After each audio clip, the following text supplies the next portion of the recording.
जिस तरीके से कांवड़ यात्रा की शुरुआत हो रही है और कोविड की वजह से 2 साल बाद ये शुरुआत हो रही है, तो कहीं ना कहीं भारी संख्या में एक लोगों के आने की संभावनाएं जताई जा रही हैं। तो तैयारियां क्या की गई हैं आपकी तरफ से?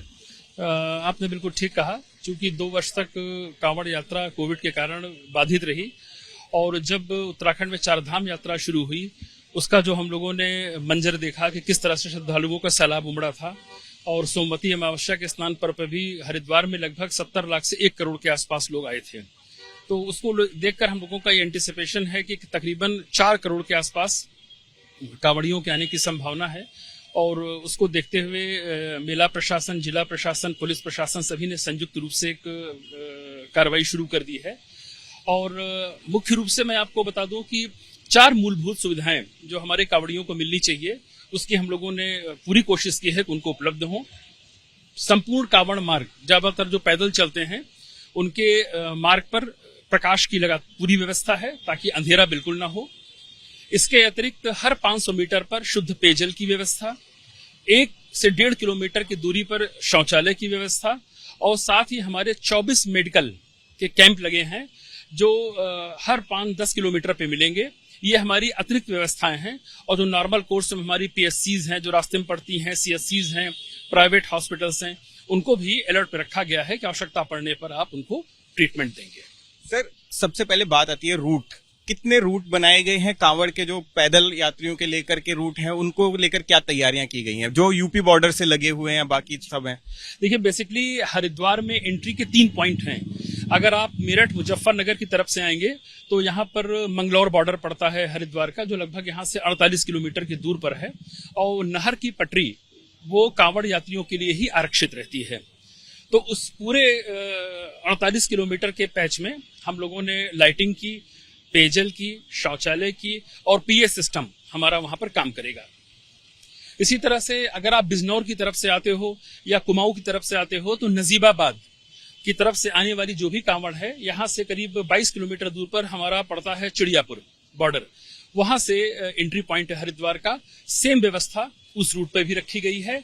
और जो यमुनानगर की तरफ से आते हैं, सहारनपुर की तरफ से आते हैं, उनके लिए हमारा एंट्री पॉइंट मंडावर पुलिस चौकी है और वहां से भी नहर की पटरी यूज करके वो यहाँ पर आ सकते हैं। तो इन तीनों मार्गों पर जो मूलभूत सुविधाएं कांवड़ियों को दी जानी चाहिए वो दी जा रही है। इस बार हम लोगों ने थोड़ा अतिरिक्त प्रकाशन भी लिया है। जो मुख्य हमारे कांवड़ के मार्ग हैं उसमें हम लोगों ने पुलिस के वॉच टावर भी बनवाए हैं इस बार, ताकि लगातार उनके मूवमेंट पर निगाह रखी जाए। किसी तरह की किसी को कोई दिक्कत होती है तो तत्काल जनपद स्तर पर जो हमारे आपदा के कंट्रोल रूम है उसको सूचना दी जा सके। अब बात करते हैं ट्रैफिक की। आप ही ने बताया 4 करोड़ लोगों के आने की संभावनाएं हैं, तो जिस तरीके से दिल्ली से आने वाला जो हाईवे है या बाकी सब लोग, जो आम पब्लिक भी है, उनके लिए क्या व्यवस्थाएं की गई हैं? क्या ट्रैफिक डाइवर्ट रहेगा या हाईवे बंद रहेंगे या कांवड़ियों के चलते जो है कुछ वहां से वाहन आने जो है बंद रहेंगे? उसको लेकर क्या तैयारी? देखिए, जो पुराना एक्सपीरियंस 2019 में जो लास्ट कांवड़ हुई थी, उस समय तक हमारा देहरादून, हरिद्वार और दिल्ली का ये जो 4 लेन हाईवे है एनएच का, उसमें तक बना नहीं था। अब ये फंक्शनल हो गया है। इससे हम लोगों को काफी सहूलियत हो गई है।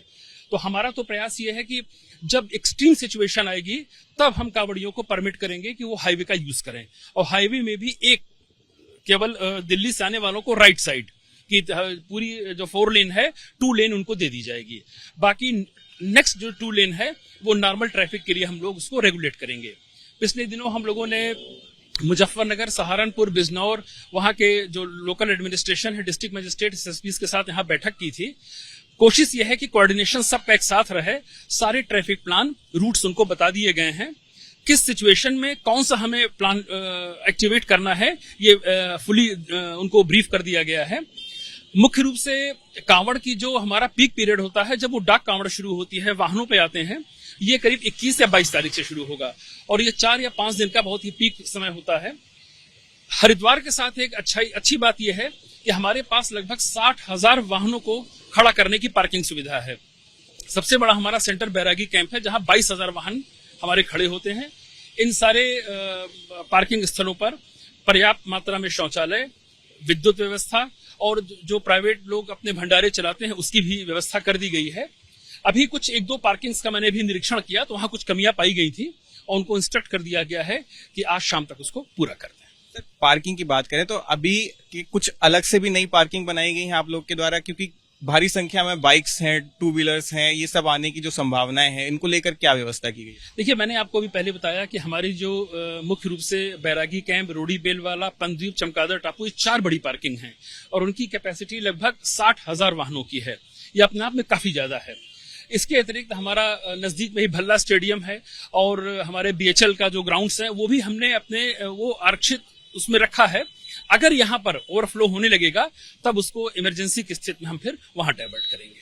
सर, सिक्योरिटी की बात करें, कितनी पुलिस फोर्स तैनात रहेगी? क्या केंद्र से भी कोई सुरक्षा बल मांगे गए हैं? क्या रहेगा?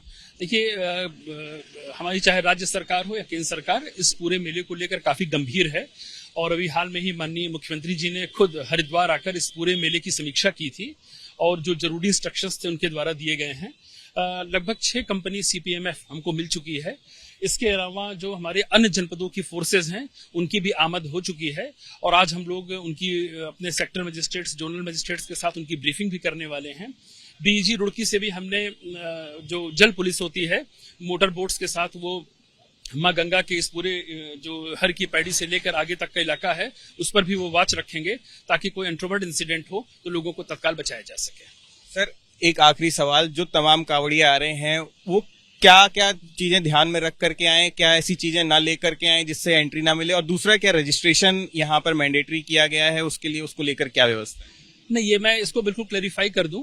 ये रजिस्ट्रेशन जो उत्तराखंड पुलिस ने जारी किया है अपनी वेबसाइट पर वो ऑप्शनल है, लेकिन उसका एक फायदा है और मैं आपके चैनल के माध्यम से भी ये अनुरोध करूंगा जो भी कांवड़ यात्रा में हमारे श्रद्धालु आ रहे हैं कि यदि उसका लाभ लेंगे तो ये उनके हित में होता है। कोई भी अगर अनहोनी स्थिति होती है तो कम से कम हमारे पास आइडेंटिफाइड रहता है कि कौन आया था, क्या मिस हैपनिंग हुई, क्या उसको आवश्यकता थी। ये हमारे लिए काफी रिलीफ देता है। इसके अतिरिक्त कुछ एडवाइजरीज हम लोगों ने जारी की हैं और हमारे जो निकट के जनपद थे उनके डिस्ट्रिक्ट मजिस्ट्रेट्स और एसएसपीज को बताया गया है कि कांवड़ 7 फीट से ऊंची लेकर ना आए, रास्ते में चलते समय कोई भी हार्ड ब्लंट ऑब्जेक्ट लेकर न चलें, जैसे हॉकी, बेसबॉल के बैट्स, इसको लेकर अवॉइड करें, इसको लेकर न चलें। नोकीले बड़े त्रिशूल लेकर चलते हैं, उसमें भी श्रद्धालुओं से अनुरोध किया गया है कि यथासंभव इसको अवॉइड करें।